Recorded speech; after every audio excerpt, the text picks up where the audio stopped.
Hello disc golf fans from around the world. Welcome back to the channel. Today is a very special day, as always, because Casey White gets to talk about the Frisbees in his bag. And I did a building the bag to start the season back in February. We are basically coming down the home stretch, my favorite part of the tour, the New England stretch. And it is so good to be home, getting ready for Maple Hill and Green Mountain. So without further ado, I'm still repping Pound Disc Golf, greatest bag in the game. I got the Octothorpe, but they just came out with the new Vagabond, which is a side strapper. I think I'm gonna use that at an unsanctioned tournament this weekend. I'm super excited for. But I go with the Octothorpe. Some people go with the Octo Hall. The Rufus is too small. The Octo Hall is just like a little too wide for my liking. Octothorpe, couldn't ask for a better bag, couldn't ask for a better sponsor. Absolutely love Pound, and I'm just so grateful to be a part of their team. But now it's time to put some discs in this thing. Starting out with the putters, as always, that's how I do it.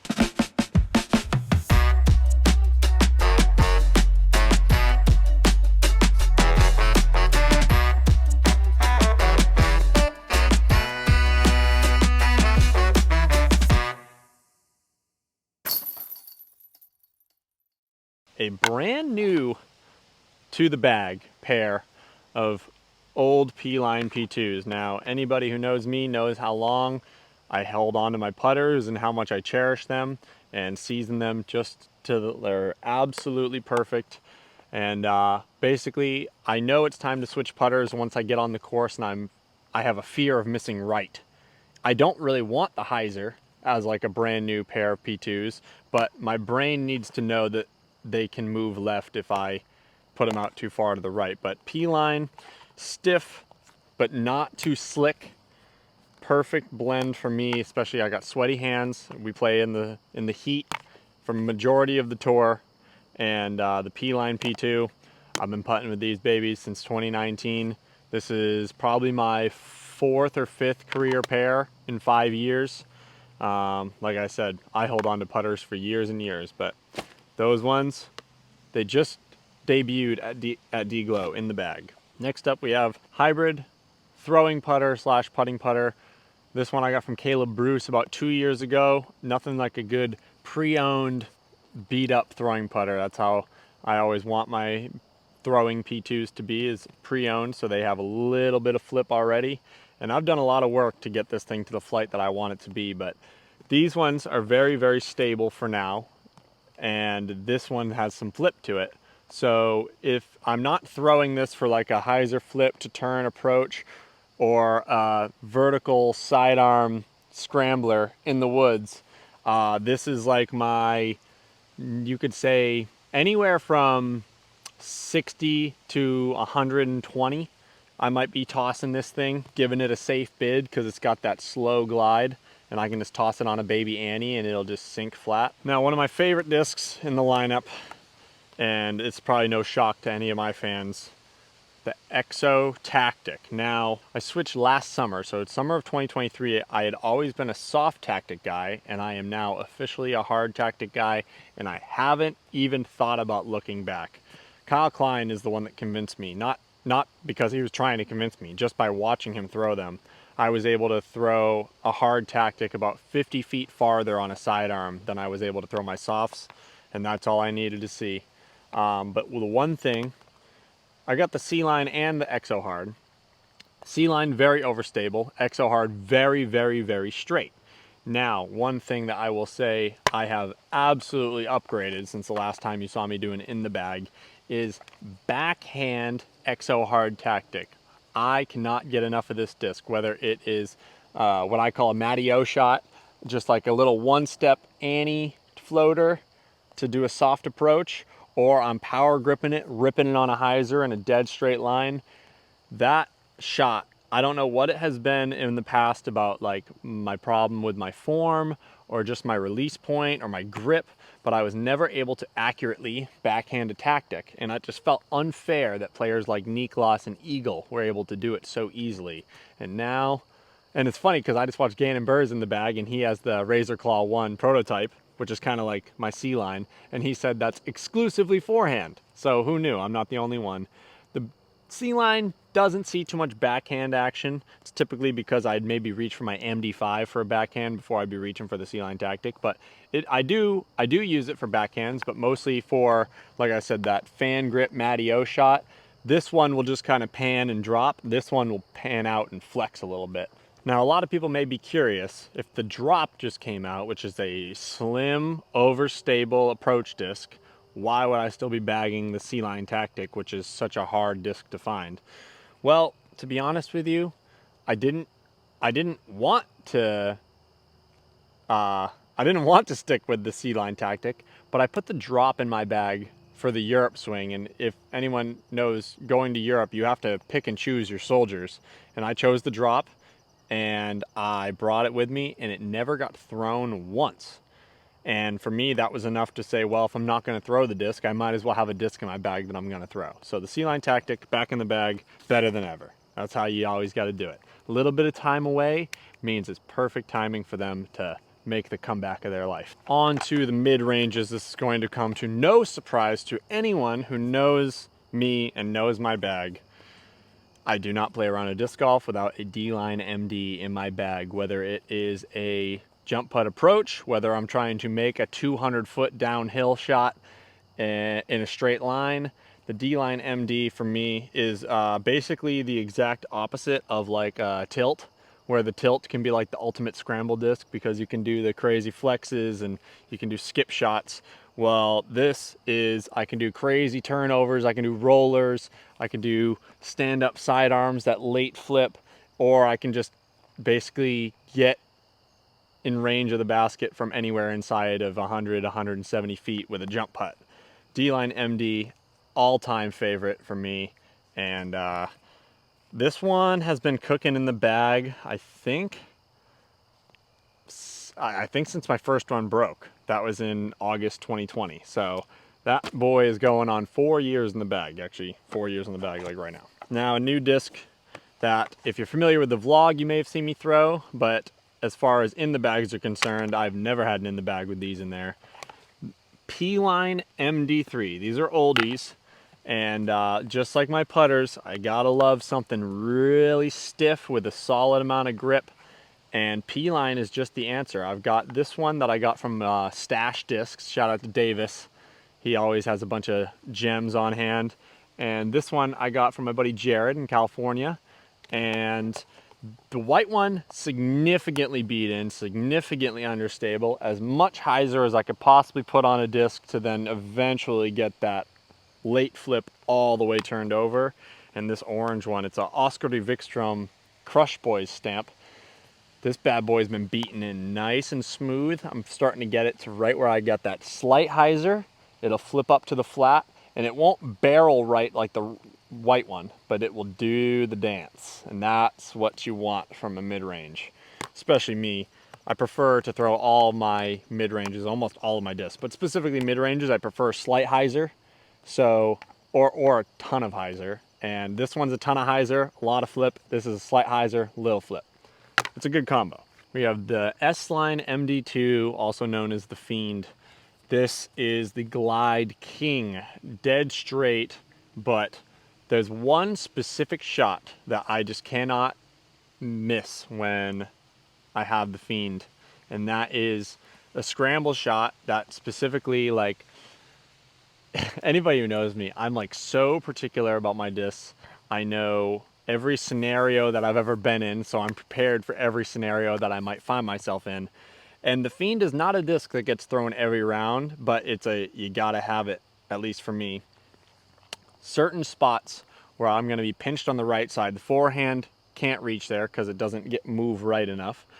Maybe a putter isn't fast enough, but the Fiend, faster than a putter, but it seems to have the same glide, if not more glide than a putter. Just like a standstill, slight anti-fan grip, and then just watch it just pan the whole way. Actually, a perfect reference to that exact scenario I was just talking about is hole 8 at D-Glow. If you know it, it bends to the left off the tee, but then it goes uphill and to the right, out of bounds both sides, of course. And if you're pinched off on the right side, which I actually went out of bounds straight twice, but I saved the par twice with the backhand turnover, with the Fiend. And it's just one of those shots where the sidearm can't get the glide to move all the way right. But this disc, what a special addition to the bag that was last year. And now a disc that unfortunately doesn't see much love for me, but I always feel like I have to have it in my bag just in case. That's the C-line method. This was the prototype run before the Shadow Stone. I have had a couple Shadow Stones, but I don't know what it is about this 173 gram prototype. It's so overstable compared to the Shadow Stones. I've had 180 gram Shadow Stones that were great, but the next thing I know, I'd pop it on a hyzer and it flips up to flat and drifts out of bounds. And this is just the only one that has never let me down. Unfortunately, we don't get to throw a lot of mid-ranges on tour, but the C-line method is definitely a staple for overstable mid-range slot in my bag. I just don't seem to reach for it as much as I probably should. Another oldie, Color Glow C-line MD5, the one with the bead. And this one is just an absolute one of a kind. It's got this weird warped puddle top. It definitely came out of the factory like that years ago. This is from 2018. It was the 2019 European Open fundraiser. And I have no explanation for it, but it's the only old MD5 I ever grew attached to. And it's all due to the fact that it has a puddle top. The perfect way to describe this MD5 is it's just the long version of my C-line Tactic. Faster, maybe a little bit more overstable than the C-line Tactic, but any forehand flex dream, backhand hyzer dream, you name it, and backhand anti-flex. I use it for all those things. C-line MD5, gotta have it in the bag. All right, now we are moving in to my favorite part of the entire bag. Can't be more excited to show you guys my favorite speed from the Discmania lineup, and that is the 7-speed category, starting with an all-time great, the Night Strike 1. Color Glow C-line FD. This disc is the late flip dream. It's never let me down. I've been throwing these since 2019. And this is probably my 4th one that I've had in the bag, and oh baby, it's just like I feel very, very in control of the disc at all times. Any wooded course, I can throw it for some rollers, but that's not really the purpose. The purpose is all the hyzer in the world gets all the way to flat, and it either never leaves or it'll do just the slightest drift to the right. That's it. Go in. I just hit chains. I can also throw it for flip up sidearms, but that slot is typically saved for this guy right here, my ultra beat up Skywalker 1, as you can see the damage here. And I just recently lost my newer Skywalker 1, so I am very excited to debut in the bag one of my prototype Skywalker 1s that I actually custom bar stamped myself. But something about these two blue and whites in particular, they seem to be flatter than the rest. And I don't know if you can tell. Yeah, you definitely should be able to tell. See the rim of white in comparison here? It's pretty interesting how different they can be, considering they're the exact same run. This was put in my bag. I lost my Skywalker right before the chess.com invitational and just threw in this one. Just said, I know what a Skywalker flies like, so just trusted it immediately. And then even when I got back my other Skywalker, this one stayed in the bag because it just seemed to be a little bit flatter, which kept it a little bit straighter, and I definitely found myself having a need for that. But this thing has reached a point where it is a late flipper, no questions asked. This thing wants to turn, but I couldn't ask for anything more. That's exactly what I've been desiring in a Skywalker, is getting that late flip. And something about the little bit of the nose bead compared to the FD not having that I feel like all conditions I can trust this, where sometimes I find myself scared to trust the FD, whether there's like a wind that I'm weary of. Super beat up late flip, and this is basically just dead straight. To complement those two perfectly, the Skywalker 2. The Skywalker 2 in the Metal Flake, so this was the Shield Club exclusive. I've been throwing this for about a month now. Exactly what I was looking for. Like I said, C-line FD1, straight out of the bag. There might be one particular hole on tour that, like, maybe this is going to be too glidey and I'm going to need something more dumpy like a C-line FD1, but I feel like maybe at that point I'd just reach for one of my FD3s. So for now, my FD1 lineup is beat up Skywalker 1, brand new Skywalker 1, and brand new Skywalker 2. That is the combo. And I got a custom yellow stamp. I don't even know if there's more yellow stamps than the 5 I got, but I requested the yellow and I'm absolutely in love with it. I love to have valuable and rare discs in my bag, if you can't tell. And man, if you haven't got a Skywalker 2, I don't know. You're just gonna have to go get one and see for yourself, because this thing is just so dependable, so reliable, just barely more overstable than the Skywalker 1. Gotta have it. I absolutely love it. The Essence. The Essence is an 8-speed understable, faster than the FD, but slower than the CD2. Now, in comparison, I've always said that the CD2 is a faster version of the FD. They have almost identical flight. When I put it on a lot of hyzer, it'll just get that flat, maybe a little bit of drift, depends on how much hyzer I put on it.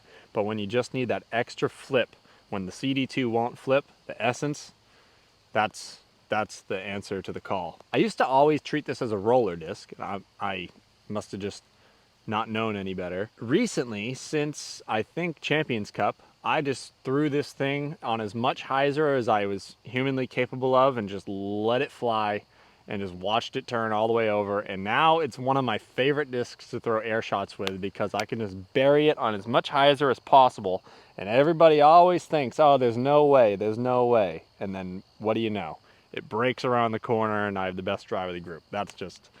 Those are the types of shots I'm obsessed with. And the Essence, man, I've been missing out for years. I don't know what I was thinking. CD2 is just the dependable version of that. The Essence can get a little squirrely. It is a lot of fun, but sometimes a lot of fun doesn't always equal the best score on the scorecard.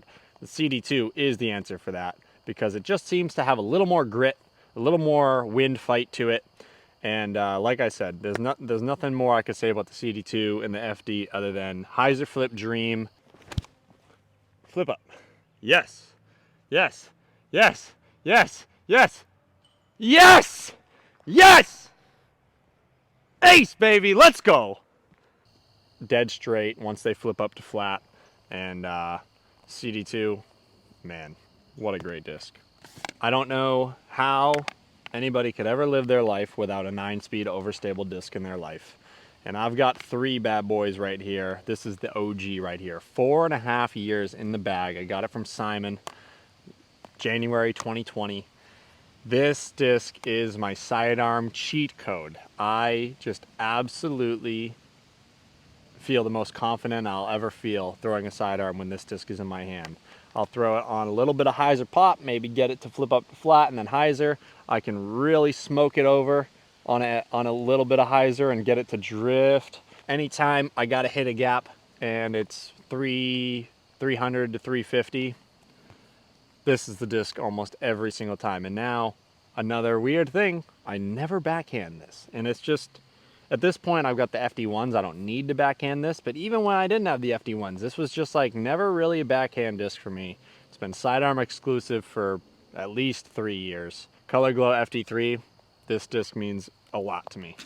Now, the perfect overstable complement to that is a S-line FD3. This is the white S-line. I just found that the white ones are the flattest, and I got this dyed by my buddy Jesse Poulin, Magna Dyes, Donnie Tsunami, I call this one. And basically, in this triple combo here, we've got most straight, somewhat overstable, and then Doombird 4 Spider-Man Beef Dog.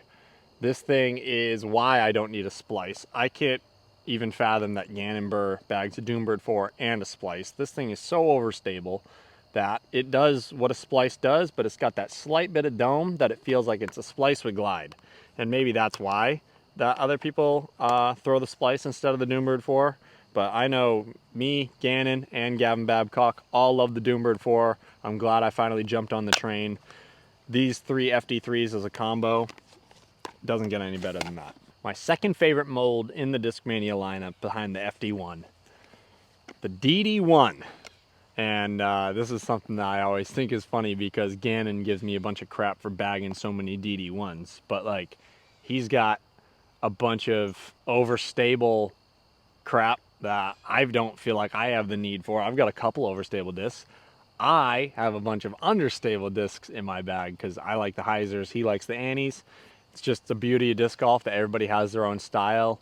We all get to the basket however we see fit as individual players, and nobody can tell us that we're doing it wrong as long as it works out. So here's the combo that I don't know, I can't say enough good things about. So we've got the original Stratosphere Horizon DD1. We have the newest generation Horizon DD1, as you can see, covered in chalk. And then we have the stock stamp S-Line DD1. And then got this prototype C-Line DD1. Now, this was a disc that was actually quite a favorite of mine in 2023. I loved the Stratosphere DD1, but they weren't overstable. And before the S-Lines came out, this was the nice overstable DD1. I thought that the S-Lines were going to be beefier, longer, but they do tend to straighten out pretty easily, which I like.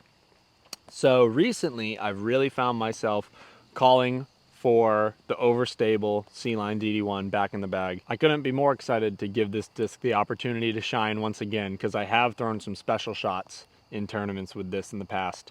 Overstable C-Line, then this stock stamp S-Line. Definitely go-to sidearm. It's the lowest profile dome. Basically, I can't say much more about the S-Lines other than just the most dependable, rip it on a hyzer, it'll dip up to flat and just barely have that fade.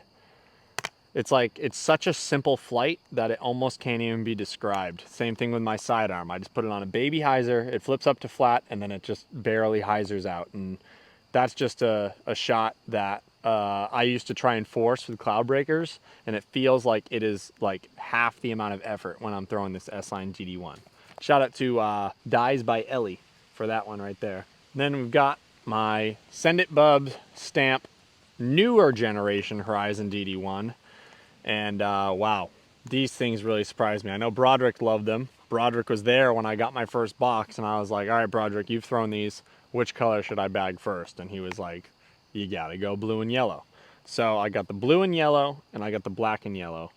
And basically, all of these discs fly almost the same. The red one's definitely most overstable, but they all require different amounts of hyzer if you want them to fly straight.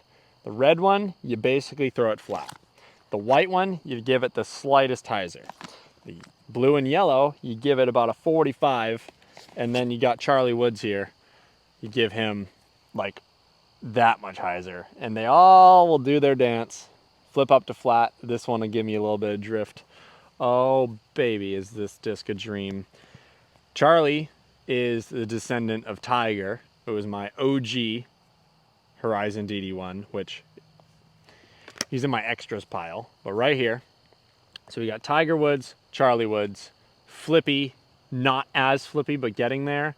And you gotta have those generational discs that you just cycle them in. And Matty O is the one that dubbed this Tiger Woods from Northwood Black last year. So once I put a newer generation in, it was just almost right that we called it Charlie Woods. Before we get into the extras, I know I just talked about Tiger, the distance drivers, the actual distance drivers now. I don't know what it is about the 11 speed, but the DD1, oh man. I feel like there is a world where I could play an entire Disc Golf Pro Tour event with only DD1s as my distance drivers. Maybe DD1s and a PD2. But I do have these cloud breakers that I'm about to show you. I got my OG 4 years ago in the bag from the first ever Cloud Breaker 2 drop in 2020. Flippy guy, but the main reason that I put this in the bag is because when I throw my hyzers with the DD1, specifically like the yellow and blue one, I'll get that hyzer flip and then I get that drift, but it doesn't always seem to come back. And this one always seems to come back, and it's just that little bit of attention to detail that is why I'm so specific with my discs. And that's why this one is different from my yellow and blue. And this Cloudbreaker 2 is different from my white one. It's really just about the fade. They all turn the same and almost about fly just as far. But this Cloudbreaker 2 is a disc that showed me how far I can throw, apparently. I put it in the bag around Music City. I was just like needing some bomber, needing some distance once the tour was about to open up. And first shot I threw with this disc was at Meadowbrook hole 17, which is downhill, 670 foot hole. And I put it in circle 2. And that was my first shot ever thrown with the disc. So Cloudbreaker 2, they're born to go far. This disc is just absolute workhorse for me on tour with how many distance drivers we throw. I might throw a bunch of DD1s, but when I really need to bomb one, it's this Cloudbreaker 2. And then this one's just a nice complement in case there's a tailwind, or maybe I just want to release on a little more hyzer. These two though, absolutely money. Talking about combos, let's talk about my Overstable Cloudbreakers. This was from the, I call it like the special Eagle McMahon run, the 2022 Creator Series. They came out a little bit flatter and understable than you would expect from a Cloudbreaker, especially like an Eagle McMahon disc. And then they just ran another batch, and these magenta pink ones just came out with the perfect dome, perfect stability, like absolute dream for dependable wind fighter that'll still give you the distance that you need on the course.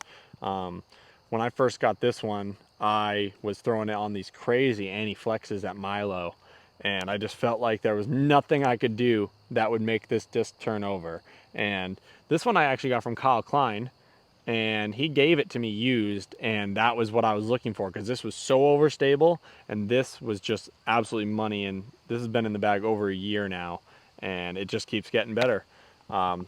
Can't play on the Disc Golf Pro Tour without at least this one in the bag. And when it gets windy or it's a really long course, this disc, this Cloudbreaker is a little bit newer, a little bit more overstable. It's basically, if it's too much of a headwind for me to throw this, I just switch to that one. There's not much other reason to bag the second one other than that. C-Line PD2, this disc is just bread and butter sidearm gap hitter, anti-flex, hyzer bomb backhand. I threw this disc so much at Croak Hole and at the European Open. I just can't say enough good things about this PD2. It's like the perfect amount of mild dome, and it's durable plastic. As you can see, it's pretty old, but it doesn't really have much like horrible wear that would change or alter the flight. So the integrity is still very much there, and this is an absolute baby of mine. I got this from B-Stank in the winter after the 2021 season. So this is my third full season with this PD2 in the bag, and I don't see it going anywhere anytime soon. Now that I've got the bag all sorted, it's time to go through a couple extras. And if you know me, my close friends who know me know that my bag will always change 2 to 5 discs depending on the course. When it gets really extreme, such as like we'll go from playing in Nashville, which is a pretty wide open course, to playing Northwood Black at the Champions Cup this year. It's like take all the distance drivers out, put in 2 more DD1s, put in 2 more FD1s, put in another FD, and put in the Essence, all that good stuff. So I have 29 discs in here. I counted it before I filmed this. And what I will say though is comfortably I have 50 discs in my van that I could throw in my bag at any point, ready to go. I don't even need to throw it in the field. I know how it flies and it's tournament ready. So what that means is basically at any point I could swap out 20 for 20 if I really needed to, or 10 for 10, depending on what the course offers. And the more trees and the more late flip driver shots that I need, that's when Tiger goes in the bag. I already elaborated on Tiger. Don't need to talk much about it other than he's still alive. He's still in the rotation. It's just mostly a special occasion disc. We have the mid-range version of Tiger, which is the Midnight Prowl. There's no amount of hyzer that this disc doesn't like. Very, very, very understable, but the most important thing, sidearm friendly.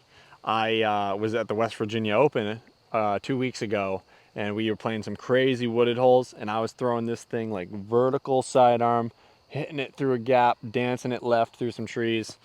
Just so much fun tossing this thing through the woods, backhand, sidearm, you name it. This is an absolute flip dog, and Casey White loves a good flippy frisbee. This is the one that you've been waiting to see.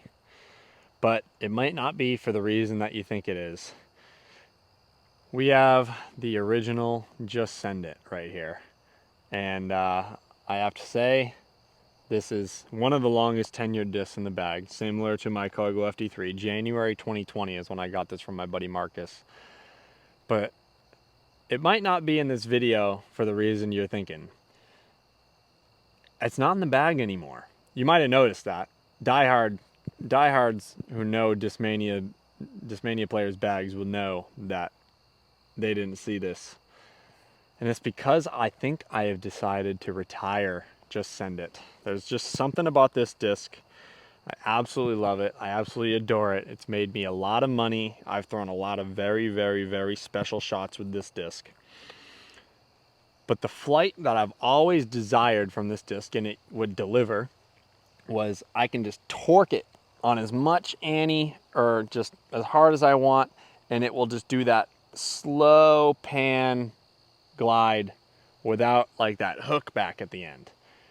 And the disc that answered the call for me is this new generation Horizon DD1, and I have not had Just Send It in my bag.